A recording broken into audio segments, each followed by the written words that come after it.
নমস্কার বন্ধুরা, আমার চ্যানেলে তোমাদের সবাইকে স্বাগত জানাই। আমার হাতে এগুলো কি? এগুলো হলো লোটে শুটকি ভর্তা করব আজকে।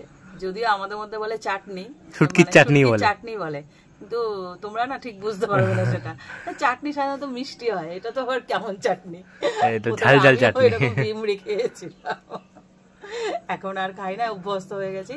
তো লোটে শুটকির ভর্তা কিভাবে বানাচ্ছি, একদম ইজি। মানে এই কাটবে আর বসাবে আর পাতে দেবে, গরম গরম ধোয়া ওরা ভাত হবে। আর কি লাগে, শুরু করা যাক। দেখো এখানে 150 গ্রাম লোটে শুটকি নিয়েছি। এবার শুটকি মাছগুলোকে কেটে দিতে হবে মানে কাটিং করতে হবে। এবারে দেখিয়ে দিচ্ছি কিভাবে কিভাবে কাটতে হয়।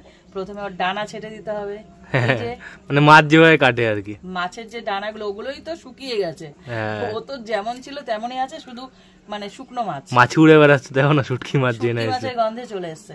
এভাবে এক একটা মাছকে 3 টুকরো করে নেব। ভর্তা হবে তো সে যতটুকুই করো কোনো ব্যাপার না, সব টুকরো করো, মিলেমিশে হয়ে যাবে। হ্যাঁ, ওটা ঘেটে যাবে। তো মাছগুলোকে আমি প্রথমে কেটে নিই। দেখো শুটকিগুলোকে আমি পুরো কেটে নিয়েছি, এর মাথা ডানা পাখনা সব সোজা পুকুরে।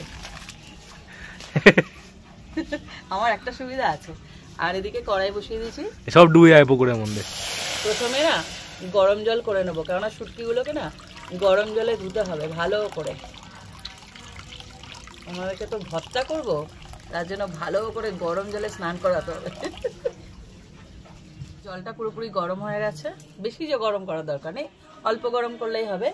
গরম জলটাকে শুটকির মধ্যে দিয়ে দেবো, একদম নরম হয়ে যাবে। হ্যাঁ, শুটকিটা একটু নরম হবে, ওটা তো একদম কাঠের মতো শক্ত। এই ফাঁকে আমি ততক্ষণে বাকি কাজগুলো করে নিই। দিয়ে দিচ্ছি সর্ষের তেল, এটা পুরোপুরি সর্ষের তেলের রান্না কিন্তু। হ্যাঁ, কাচ্চি ঘানি সর্ষের তেল, আর বেশি করে তেল যাবে, শুটকির ভর্তা বলে কথা। হ্যাঁ, একদম কি বলবো, ঝাল তেল মশলা একদম ভর্তি, মশলাদার রান্না আর কি, একদম মশলাদার রান্না। তেলটা পুরোপুরি গরম হয়ে গেছে। এখানে দেখো বড় 3টে পেঁয়াজ দিয়েছি, বললাম না বেশি বেশি পেঁয়াজ আর রসুন দিতে হবে। জোরদার রান্না, জোরদার। শীতকালে না খেয়ে মজা, হ্যাঁ, যাই বলো তাই বলো। এটা শীতকালীনই রান্না। এটা পেঁয়াজের পর দিয়ে দিচ্ছি কাঁচা লঙ্কা কুচি, এখানে 7 থেকে 8টা কাঁচা লঙ্কা নিয়েছি, ছোট ছোট করে কুচি কুচি করে দিয়েছি। ঝাল ঝাল হবে, একদম তেল মশলা বলবো। আর রসুনটাকে আমি একটু বেটে নেব, এটাকে একটু বেটে দিতে হবে হালকা, এরকম চাপ দিলেই হয়ে যাবে, খুব পেস্ট করব না, এরকম করে হালকা বাটলেই হয়ে যাবে। দেখো $1 হয়ে গেছে, একদম পেস্ট হবে না কিন্তু, মুখে পড়ে মতন না, মুখে তো পড়বে। পেঁয়াজ রসুন একদম ভালো মতন ভেজে নিতে হবে, এটা ততক্ষণ আমি ভেজে নিই, বেশ একদম লালচে করে ভাজতে হবে। পেঁয়াজটা দেখো লাল হাল হয়ে গেছে, একদম ভাজা ভাজা হয়ে গেছে। এর সময় আমি শুটকিগুলোকে ভালো করে ধুয়ে নিয়ে আসলাম। তোমরা না এই শুটকিটাকে 15 থেকে 20 মিনিট গরম জলে ভালো করে ভিজিয়ে রাখবে, কারণ আমার তো তাড়াহুড়ো আছে, এর সাথে করতে হচ্ছে, ভালো মতন নরম হয়ে যাবে। হ্যাঁ, এবার এটাকে আমি বেটে নেবো, প্রত্যেকটা শুটকি মাছকে বেটে নিতে হবে, ভর্তা বলে কথা। কিছু না, এরকম চাপ দিলেই বাটা হয়ে যাবে, ভেঙে চুরে যাবে, একদম চেপে যাবে যাকে বলে। গরম জল দিলে নরম হয়ে যায়। দেখো এরকম ভাবে বাটতে হবে, একদম পেস্ট করলে হবে না, মানে এরকম ছিবড়ে ছিবড়ে মতো থাকবে, এরকম ভাবে বেটে নিতে হবে। প্রথমে একটু থেতো করে নেবে, তারপরে এরকম করে হালকা চাপ দিলে এরকম ভাবে বাটা হয়ে যাবে। খুব বেশি এমনি তরকারিতে গোটা গোটাই দেওয়া হয়, যেহেতু ভর্তা তাই একটু হালকা বেটে নেওয়া হয়, একটুখানি চেপে নেওয়া হলো। এই যে দেখো পুরো ছিবড়ে ছিবড়েই আছে কিন্তু। দেখো পেঁয়াজ আর রসুনটা কি সুন্দর করে ভাজা হয়ে গেছে, হ্যাঁ, পুরো বেরেস্তার মতো। এবার দিয়ে দিচ্ছি টমেটো, এখানে 2টো টমেটো আছে।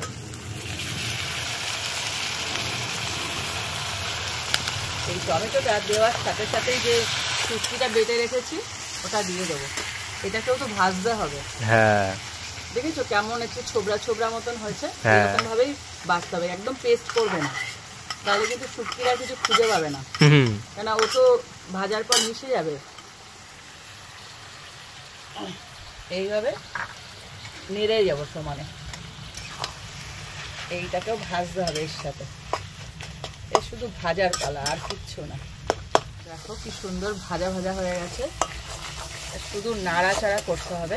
হ্যাঁ, দেওয়ার পর দেখো প্রত্যেকটা জিনিস কি সুন্দর, যেমন দেখো মনে হচ্ছে তাকিয়ে আছে কিন্তু আরো কষিয়ে যাবে। শুটকিগুলো দিলাম, বললাম না ছিবড়ে ছিবড়ে, দেখো আস্তে আস্তে ভেঙে যাচ্ছে, কিন্তু হ্যাঁ থাকবে না ওরকম, আরো আরো মজে যাবে যখন আমি সমস্ত মশলা করে দেবো, নুন দেবো তখন। আর এটা না আর একটু ছোট হয়ে যাবে। দেখো কেন বলছি পরে লবণটা দিতে, তোমরা তাহলে আন্দাজটা পাবে যে কতটা লবণ দিতে হবে। এটা প্রথমে ভেজে নিলে মানে আর একটুখানি কমবে, তো সেই বুঝে লবণটা অ্যাড করতে হবে।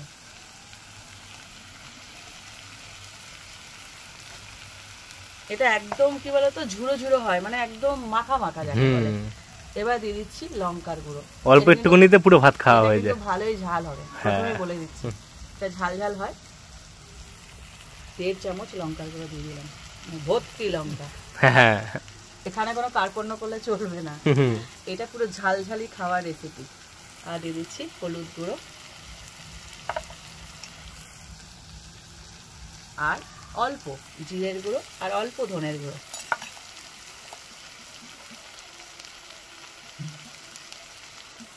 এইবার এটা কষানোর পালা, সমানে নাড়তে হবে, যত নাড়বে আস্তে আস্তে কালার ছাড়বে। হ্যাঁ, পুরো কালারই বদলে যাবে, সঙ্গে সঙ্গে কালার অলরেডি বদলে গেছে। দেখো এবারে মনে হচ্ছে রান্নাটা রান্না কমে যাবে, আরো কমে যাবে। হ্যাঁ, ও তার মানে যতক্ষণ না তেল মানে লঙ্কা মশলা না দিই মানে রান্না মনে হয় না, ওটা মনে ওই আর কি, স্টেপ বাই স্টেপ তো এগোবে। হ্যাঁ, আগে তো দেওয়া যায় না, প্রথমে ভেজে নিতে হবে, এর একটা প্রসেস আছে না, এটাকে আরো ভাজতে হবে। দেখো কষাতে কষাতে কিরকম তেল ছেড়েছে, কি দারুণ কালার হয়েছে। দেখো আরেকজনের লাল পড়ছে। হ্যাঁ, একটু ধনেপাতা দিয়ে দেবো। এমনই খাবার অল্প একটুখানি দিয়ে অনেকটা ভাত খাওয়া হয়ে যায়, বেশি খাওয়া যায় না, হ্যাঁ বেশি খায়ও না, হ্যাঁ অল্পটুকু মানে পাতে পাতে নেবে, হ্যাঁ অনেকটা করে ভাত দিয়ে মেখে একদম এতে পাচার। আমার বলার দরকার নেই, ও নিজেই বলে দিচ্ছে। কালারটা আহা, তার মধ্যে সবুজ রঙের পরে সবুজ লালচে কালার হয়ে গেছে। হ্যাঁ, গন্ধ বেরিয়েছে কি আর একটু কষালেই ব্যাস হয়ে যাবে। দেখো শুটকির ভর্তা রেডি হয়ে গেছে, হরফে শুটকি চাটনি। হ্যাঁ আমরা এটাকে শুটকি চাটনি বলি, মানে মিষ্টি না, ঝাল ঝাল চাটনি, ঝাল চাটনি যাকে বলে। তো গরম গরম ভাত নেবে, এইটুখানি নেবে, বেশি নেবে না, পেট ছাড়বে না। ওই আর কি করছি, এটা বেশি খেতে লাগে না, অল্পতে হয়ে যায়, একদম পুরো ভাত লাল হয়ে যাবে, খেয়ে বলো আহা আমার জিভে জল এসে যাচ্ছে। এটা ট্রাই করো, আর ট্রাই করে আমাকে কমেন্ট করো যে কেমন খেতে লাগলো শুটকির ভর্তা। আর ভালো লাগলে লাইক দিও, আর এরকম আরো রেসিপি পেতে হলে আমার চ্যানেলটা সাবস্ক্রাইব করে দিও। তো আজকের মতন টাটা।